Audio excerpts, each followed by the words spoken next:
Hello বন্ধুরা, যখন আমরা ছোটো ছিলাম 1 বা 2-এ পড়েছি, তখন আমরা গুলি খেলতাম, মার্বেল বলে, ঠিক আছে। মার্বেলটা কীভাবে খেলতাম একটু দেখাচ্ছি। প্রথমে দেখেন, হ্যাঁ হ্যাঁ দেখি, হ্যাঁ গুটিটা এখানে একটা গর্ত আছে, এই যে হ্যাঁ এইটা হচ্ছে গর্ত। এই যে এখন ফার্স্ট সেকেন্ড হবে কে? ফার্স্ট কে?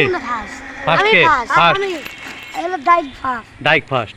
আচ্ছা ঠিক আছে, তাহলে এখন গুটি কত ডান? এখন গুটি চালানো হবে। হ্যাঁ গুটি চালা, হ্যাঁ চালা। দাঁড়া এখন এইটা দিচ্ছে, হ্যাঁ হয়নি। আচ্ছা তারপর কে? হ্যাঁ হয়ে গেছে। এখন তুই পাইলো না গড়িগুলো? হ্যাঁ তুললে দেওয়া। আচ্ছা কয় ডান ছিল? আচ্ছা এই দিনগুলা আর শত চেষ্টা করলে আমরা পাবো না। মনে পড়ে গেল, আসলে খুব খারাপ লাগে। যদি এই দিনগুলা যদি আবার ফিরে পেতাম।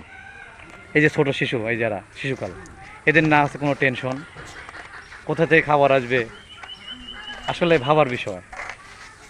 যাই হোক, ছোটোবেলার কথা মনে পড়ে গেল। যদি ভিডিও লাগে, ভালো লাগে, একটু কমেন্ট করে জানাবেন।